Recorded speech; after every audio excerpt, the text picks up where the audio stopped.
Vamos falar sobre sífilis? Vamos falar sobre sífilis? Olá, estamos aqui com mais um episódio do Vamos Falar sobre Sífilis. O nosso convidado de hoje é o professor Ricardo Cecim e o nosso tema é comportamento e educação na prevenção da sífilis. Obrigado, professor, pela sua presença e conta um pouquinho pra gente quem você é, com que você trabalha.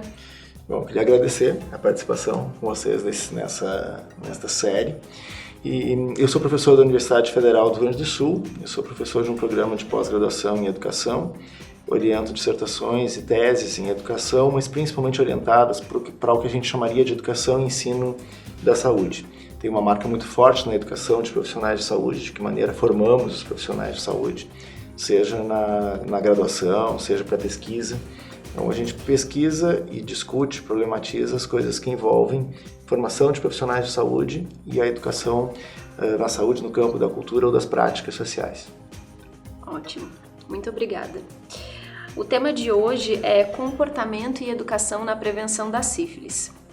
Então, para começar a nossa conversa, fala um pouquinho para a gente como a educação pode influenciar no comportamento relacionado à sífilis.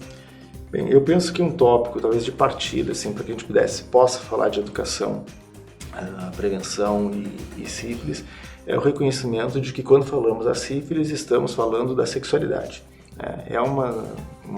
A transmissão é a transmissão sexual e a sexualidade, ela tem sido um tópico para a educação, seja na família, na casa, seja na escola, seja na rua, seja nas práticas que fazemos no serviço de saúde. Pode dizer que toda prática discursiva, ela já arrasta uma concepção, vamos dizer, pedagógica. Já em toda prática discursiva há uma expectativa de configuração de sujeito, há uma expectativa de configuração de hábitos, há uma expectativa de configuração de relações sociais. Então, o próprio discurso, ele já é instituinte ou já é convocador de um certo modo de estar na cultura. A gente pode dizer que, deste ponto de vista mais geral, todas as práticas, todos os discursos que envolvem a sexualidade, eles vão incidir sobre as doenças transmissíveis ou as infecções transmissíveis sexualmente e vão interferir, inclusive, na adesão ou na expectativa de relação com os profissionais de saúde na suspeita de adoecimento e depois nas condutas terapêuticas. A sexualidade, ela é muito atravessada por um conjunto de valores morais. E é preciso que a gente reconheça que, especialmente para o serviço de saúde, é uma etapa de ruptura com esses valores morais. É preciso que a gente tenha uma aceitação muito forte do que é o desejo, do que é a sexualidade das pessoas, que às vezes a casa, por valores, por exemplo, de uma identificação religiosa que a família possa ter, há uma expectativa de que a criança, o adolescente, o jovem venha a responder a expectativas que são da família. Acontece que a família, ela faz a opção por alguma religiosidade ou por algum valor moral. Ela não pode impor esse valor moral ao corpo do outro, porque é no corpo do outro que se colocam os desejos, ou se coloca o desejo, se coloca o prazer, se coloca a busca por afetos ou afecções nas relações sociais, afecções como sensação, como sentimento, como sensibilidade. Então se deve dizer que tanto a escola quanto o serviço de saúde, mas eu queria marcar o serviço de saúde, são lugares onde essa filiação moral não é desejável. É um momento, inclusive, onde se pode problematizar essa filiação moral de tal maneira que a pessoa se depare com a sua corporeidade, se depare com o seu sensível, se depare com as conexões que o seu corpo pede, gosta, prefere, quer experimentar. É muito ruim quando a experiência não é permitida, é muito ruim quando uma produção de corpo não é permitida, porque esses impedimentos ou essas proibições, elas vão incidir também no afastamento das práticas preventivas. E o serviço de saúde, ele não deixa de ser um local de educação, né? As pessoas buscam o serviço de saúde buscando atendimento médico, tratamento para problemas de saúde, mas lá também é um local que a gente tem a oportunidade de educar elas sobre as questões da saúde e do corpo.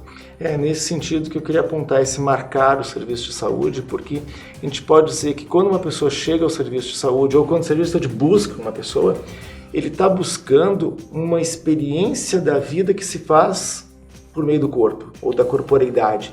A saúde busca as evidências no corpo, busca a localização, seja pelos exames, pode ser o exame físico, seja pelo exame de laboratório. A saúde busca as marcas que acontecem no corpo, as marcas objetivas. Só que as marcas objetivas, elas vêm atravessadas pelas marcas subjetivas, pelas marcas da experiência ou da experimentação de si. A palavra experimentação às vezes é perigosa, porque parece que experimentar é experimentar práticas sexuais. É a experimentação de si, onde o sexo está dentro disso. Então, a saúde é um desses lugares onde o acolhimento precisa ser muito forte, o acolhimento que a pessoa, de maneira que a pessoa venha inteira. Ela tem que se sentir desejada pelo serviço de saúde, ela tem que se sentir bem-vinda no serviço de saúde. E para isso ela tem que falar sem reserva moral, ela tem que saber que pode falar sem reserva moral.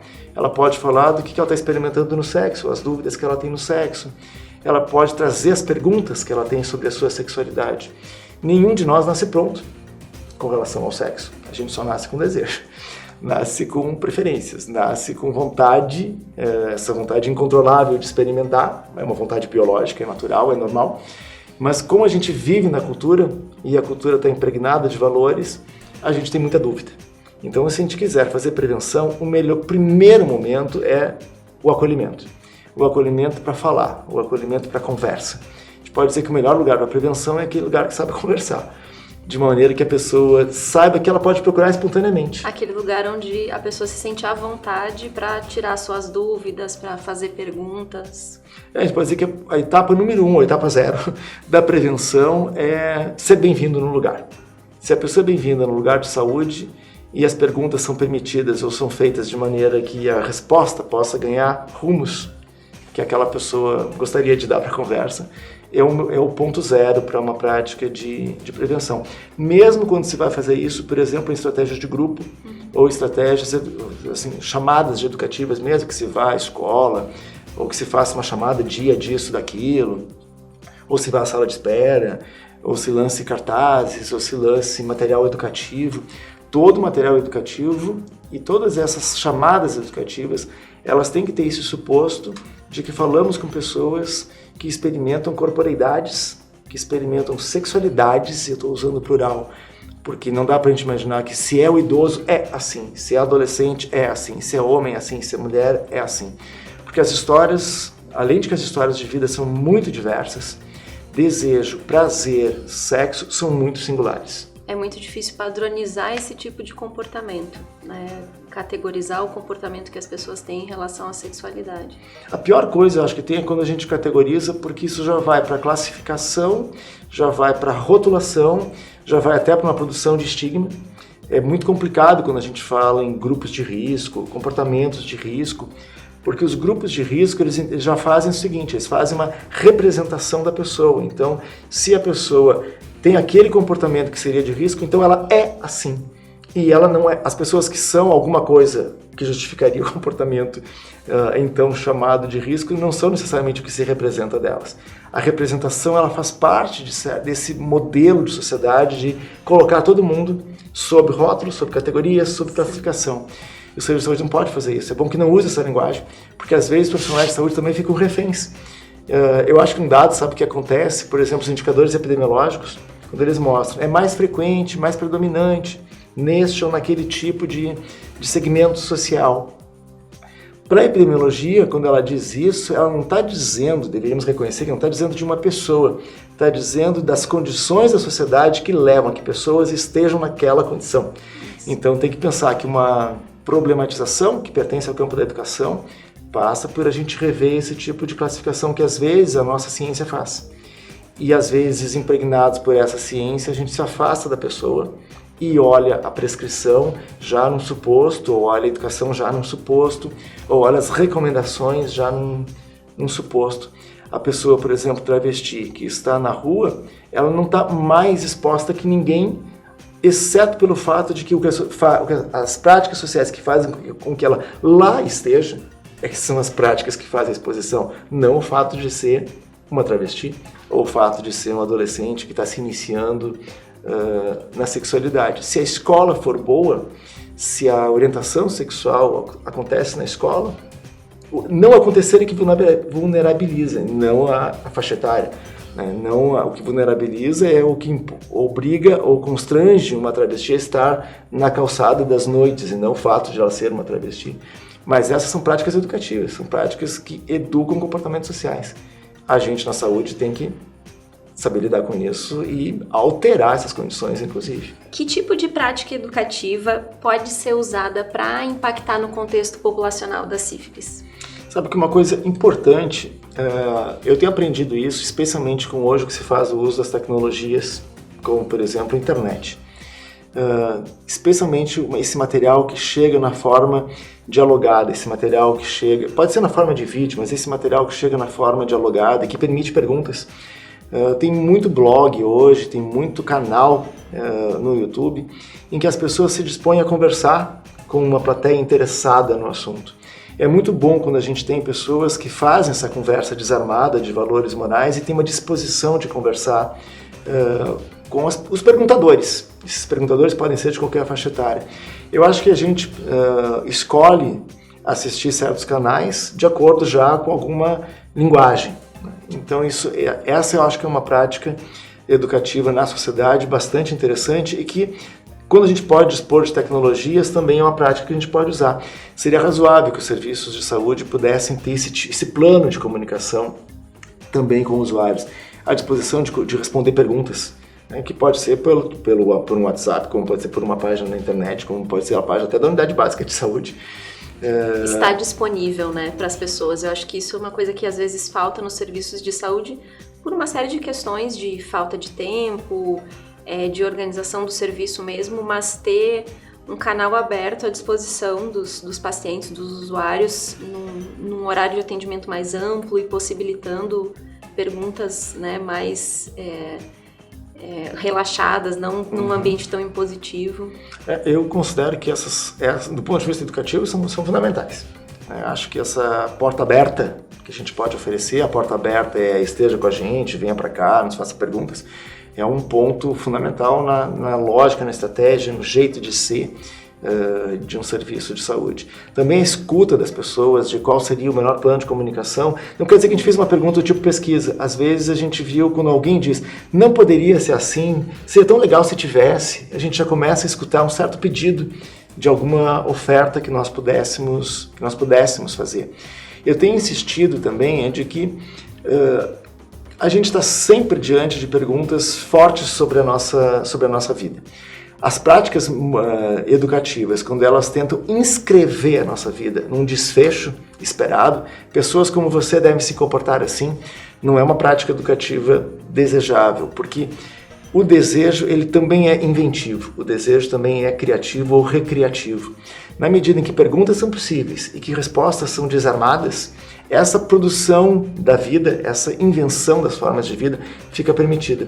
Um componente talvez aí forte é o uso que a gente tem da música, da poesia, da literatura, porque ajuda que a gente veja como pessoas parecidas com a gente viveram coisas, ou como pessoas diferentes da gente também conduziram sua vida. Isso faz parte dessa coisa de apreender o vivo. Se a gente quer chegar em práticas preventivas, sem essa autonomia na invenção dos modos de viver, não vai acontecer prevenção.